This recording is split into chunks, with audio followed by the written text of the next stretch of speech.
change the world, start off by making your bed.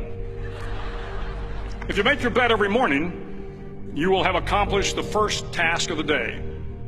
It will give you a small sense of pride, and it will encourage you to do another task, and another, and another. And by the end of the day, that one task completed will have turned into many tasks completed. Making your bed will also reinforce the fact that the little things in life matter. If you can't do the little things right, you'll never be able to do the big things right. And if by chance you have a miserable day, you will come home to a bed that is made, that you made. And a made bed gives you encouragement that tomorrow will be better. To pass SEAL training, there are a series of long swims that must be completed. One is the night swim. Before the swim, the instructors joyfully brief the students on all the species of sharks that inhabit the waters off San Clemente. They assure you, however, that no student has ever been eaten by a shark, at least not that they can remember. But you are also taught that if a shark begins to circle your position, stand your ground. Do not swim away. Do not act afraid. And if the shark, hungry for a midnight snack, darts towards you, then summons up all your strength and punch him in the snout, and he will turn and swim away. There are a lot of sharks in the world. If you hope to complete the swim, you will have to deal with them. So if you want to change the world, don't back down from the sharks. Over a few weeks of difficult training, my SEAL class, which started with 150 men, was down to just 42. There were now 6 boat crews of 7 men each. I was in the boat with the tall guys, but the best boat crew we had was made up of the little guys, the Munchkin crew, we called them. No one was over 5'5". The Munchkin boat crew had 1 American Indian, 1 African American, 1 Polish American, 1 Greek American, 1 Italian American, and 2 tough kids from the Midwest. They out-paddled, outran, and outswam all the other boat crews. The big men in the other boat crews would always make good-natured fun of the tiny little flippers the Munchkins put on their tiny little feet prior to every swim. But somehow these little guys from every corner of the nation and the world always had the last laugh, swimming faster than everyone and reaching the shore long before the rest of us. SEAL training was a great equalizer.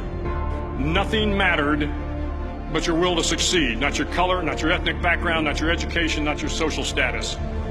If you want to change the world, measure a person by the size of their heart, not by the size of their flippers. The 9th week of training is referred to as Hell Week. It is 6 days of no sleep, constant physical and mental harassment, and 1 special day at the Mud Flats. The Mud Flats are an area between San Diego and Tijuana where the water runs off and creates the Tijuana Sloughs, a swampy patch of terrain where the mud will engulf you. It is on Wednesday of Hell Week that you paddle down to the Mud Flats and spend the next 15 hours trying to survive this freezing cold, the howling wind, and the incessant pressure to quit from the instructors. As the sun began to set that Wednesday evening, my training class, having committed some egregious infraction to rules, was ordered into the mud. The mud consumed each man till there was nothing visible but our heads. The instructors told us we could leave the mud if only 5 men would quit. Only 5 men, just 5 men, and we could get out of the oppressive cold. Looking around the mud flat, it was apparent that some students were about to give up. It was still over 8 hours till the sun came up. 8 more hours of bone-chilling cold. The chattering teeth and the shivering moans of the trainees were so loud, it was hard to hear anything. And then one voice began to echo through the night. One voice raised in song. The song was terribly out of tune, but sung with great enthusiasm. One voice became 2, and 2 became 3, and before long, everyone in the class was singing.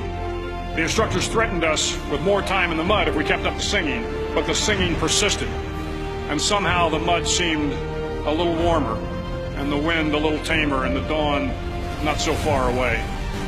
If I have learned anything in my time traveling the world, it is the power of hope. The power of one person, a Washington, a Lincoln, King, Mandela, and even a young girl from Pakistan, Malala. One person can change the world by giving people hope. So if you want to change the world, start each day with a task completed. Find someone to help you through life. Respect everyone. Know that life is not fair and that you will fail often.